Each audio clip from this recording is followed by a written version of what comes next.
Salut les amis, j'espère que vous allez tous très bien.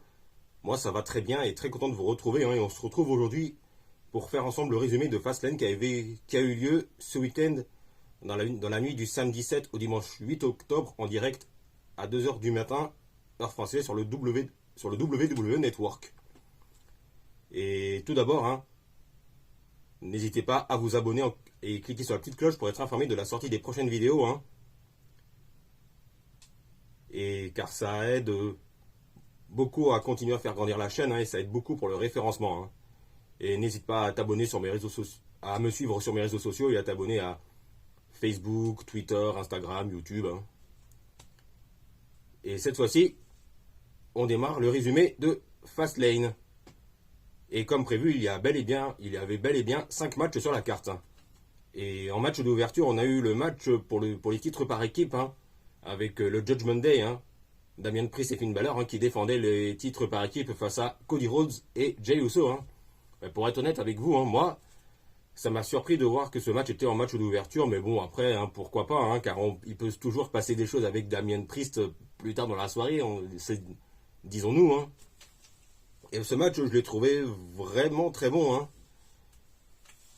Et on sait que Cody Rhodes est un grand habitué des championnats par équipe, est un grand habitué des titres par équipe, et c'est pareil pour Jey Uso.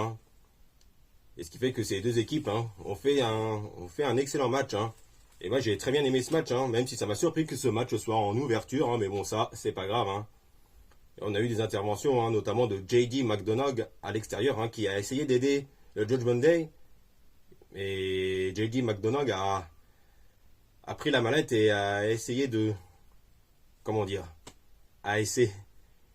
voulait frapper Jey Uso, je crois que c'est Jey Uso, voulait frapper Jey Uso avec la mallette, mais Jey Uso s'est dégagé, et au final c'est Damian Priest qui s'est pris le coup de mallette dans la jambe, par inadvertance, ce qui fait que c'était le tournant du match, ce qui profite bien évidemment à Cody Rhodes et Jey Uso, de remporter le match et de remporter les titres par équipe, Et ça, moi qui voyais pas Cody et Jey devenir champions par équipe, et qui voyais plutôt le Judgment Day conserver les titres par équipe, et ben moi ça m'a surpris, et ça m'a surpris, je me suis dit donc pourquoi pas, pour voir ce que ça peut donner par la suite, notamment afin de préparer le War Games match au Survivor Series, probablement entre la team Cody Jey et la team Judgment Day, et Cody Rhodes a l'habitude des titres par équipe et du championnat par équipe, puisque Cody Rhodes a beaucoup d'expérience pour ce qui est des titres du championnat par équipe. On l'a notamment vu en équipe à la fin des années 2000, avec Hardcore Holly, on l'a vu en équipe avec Ted DiBiase, à l'époque de la Legacy, à la fin des années 2000, début des années 2010, aussi avec Drew McIntyre. L'époque des Dashing Ones, moi j'avais très bien aimé cette équipe, qui était très bonne à l'époque, il y a plus de 10 ans de cela. On l'a vu en équipe avec son frère Goldust. Et là, il est champion par équipe avec Jey Uso cette fois-ci. Donc Cody Rhodes a une grande expérience des titres par équipe. Et Jey Uso c'est pareil, plusieurs fois champion par équipe avec son frère Jimmy. Et je suis pressé de voir la suite de la storyline entre Cody, Jey, puis le Judgment Day. Après, second match de la soirée, c'est le match entre la LWO et la nouvelle faction de Bobby Lashley, les Street Profits. Et ce match, comment dire, je m'attendais un petit peu à mieux, même si je reste un grand fan de Rey Mysterio, même si à la fin c'était un petit peu mieux. Et Rey Mysterio a dit à Santos que le match est pour l'instant un handicap, c'est un 3 contre 2. Et le moment du match, c'est Rey Mysterio qui a essayé de faire le changement avec Santos Escobar, mais à chaque fois, il y avait toujours Angelo Dawkins ou Montesford qui empêchait Rey Mysterio de faire le changement avec Santos, en tirant Santos hors du ring, hors des abords du ring. Parce qu'il fait que plus ou moins la faction de Lashley et des Street Profits ont plus ou moins dominé le match jusqu'à jusqu'au retour surprise de Carlito. Hein. Enfin, moi, ça me fait toujours plaisir de revoir Carlito à la WWE, hein, même si je trouve ça un peu dommage qu'ils ont changé le thème d'entrée de Carlito, car l'ancien thème d'entrée de Carlito a été vraiment top. Hein. Moi, j'avais très bien aimé aussi. Hein. Mais bon, dès que Carlito est arrivé, je me suis dit que là, le match va être relancé. Et bah, c'est bien ce qui s'est passé. Hein. Le match a été complètement relancé, hein, et Carlito a porté son backstabber sur Montesford afin de permettre à la LWO de remporter le match. Hein. Et je ne sais pas ce que ça va, je ne sais pas ce quelle sera la suite pour Lashley, les Street Profits, et aussi pour la LWO. Hein. Et je pense que suite à cela, le heel turn de Santos Escobar, hein, attendra encore un petit peu, je pense. Hein. Et après, autre match, c'est le match c'est le triple threat match pour le titre mondial féminin avec Io Sky qui défendait son titre mondial féminin face à Asuka et Charlotte Flair. Hein.